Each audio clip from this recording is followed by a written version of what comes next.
Is that on? Yeah. Uh, just headed to the post office. I'm running a bit late. It's about 3:49 now, and they close at 4:30. And I think last call for mail is like around 4 o'clock. I had two orders, one for La Femme and the other for Fat Wallet, I think. The Fat Wallet, I think, was actually something I picked up at Walmart in the clearance section. It was some ex-Offico travel briefs, men's travel briefs, or boxers.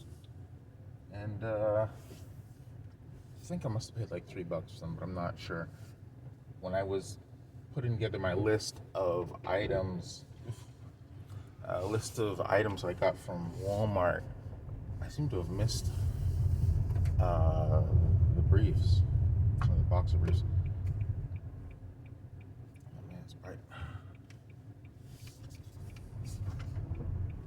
So I didn't have it on the list, and I had mistakenly skewed it as Fat Wallet, but I'm pretty sure I didn't get it at the Goodwill, just because of the condition it's in. It looks brand new. It's got all of the tags attached. Don't usually find all of them at the Goodwill.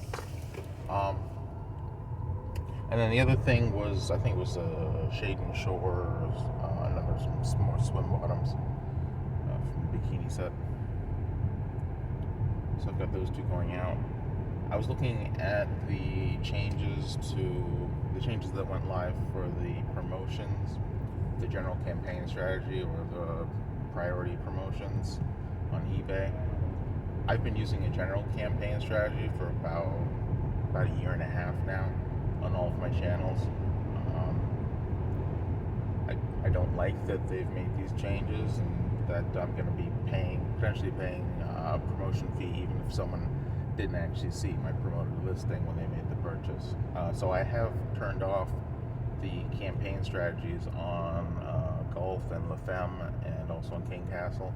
I'm going to leave it active on Fat Wallet just because I've got that revenue purchase agreement on there, and I do need to maintain fairly high sales volume in order to get that paid off.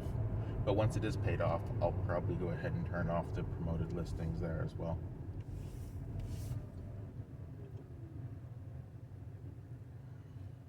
About 8 more minutes until last call on the mail. I'll go inside as long as the line's not too long, and I'll have the person at the register scan it so I get a receipt. So at least it shows that it was scanned in today, so I don't get dinged on a late shipping notice. So that was a bit disappointing with the hearing about the changes on eBay, and I hadn't really been paying attention to that. So like this morning was when I first heard about it.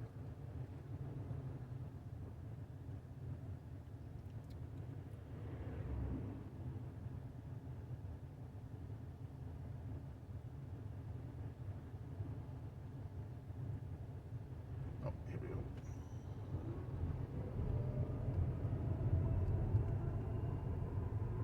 Oh, and then the other thing is the phone. Um, I've been with the Call of Dragons and the other games. I've been taking a lot of screenshots. I've taken like thousands of screenshots for the games to upload to the gaming site. And you've got to press down the power button and the volume button at the same time to do the screenshot. And so the power button on the phone it's totally broken now. It kept sort of flashing as if I was pressing the button, like just with the phone just sitting on its own. It would just keep reacting like the power button had been hit. And I've been doing that for several weeks, or even months really. And I had just been sort of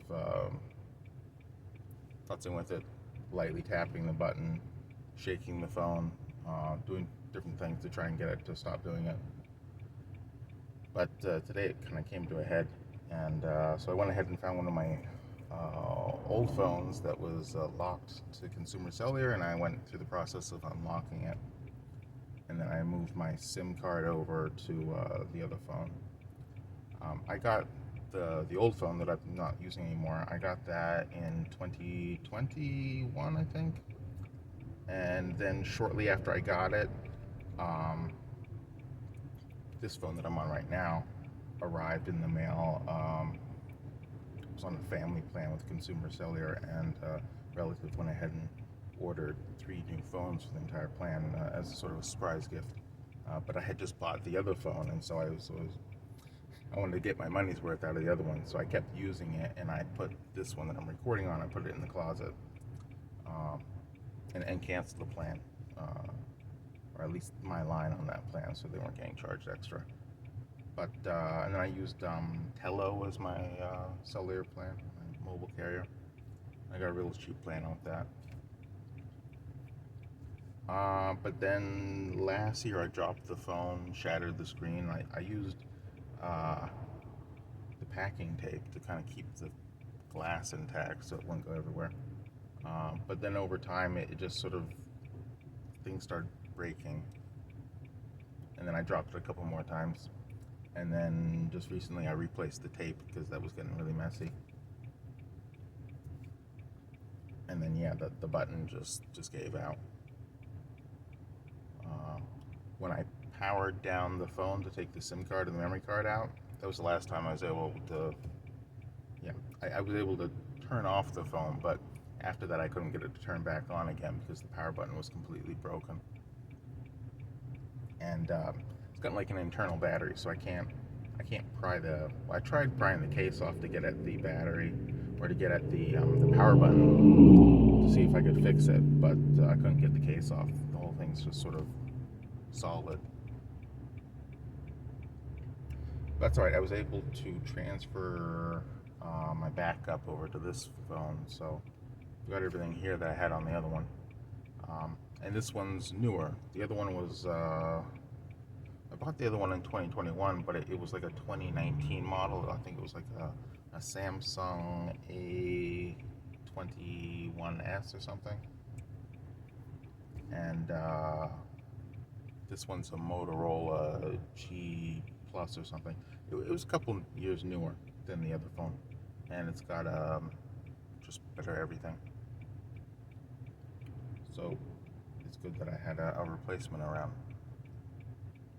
I can see just looking at the screen here that the video is a lot better. My complexion is much better than the other one. I was looking very ashy in the other one. The other one didn't really pick up very good on lighting quality. This one does good at night. And I think it does the HDR photos too. The other one didn't really do that very well. One thing that the other phone had that this one didn't have, it had a special setting for taking pictures of like food and stuff, like if like doing I don't know, like Instagram photos for food and shit. This one doesn't have that. That's alright. I don't do Instagram anymore. Just YouTube and WordPress. Man, this slide's long.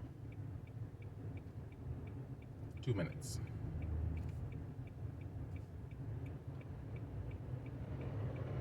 Got a yellow, but there's no way I'm getting across that. Oh, I need to focus here.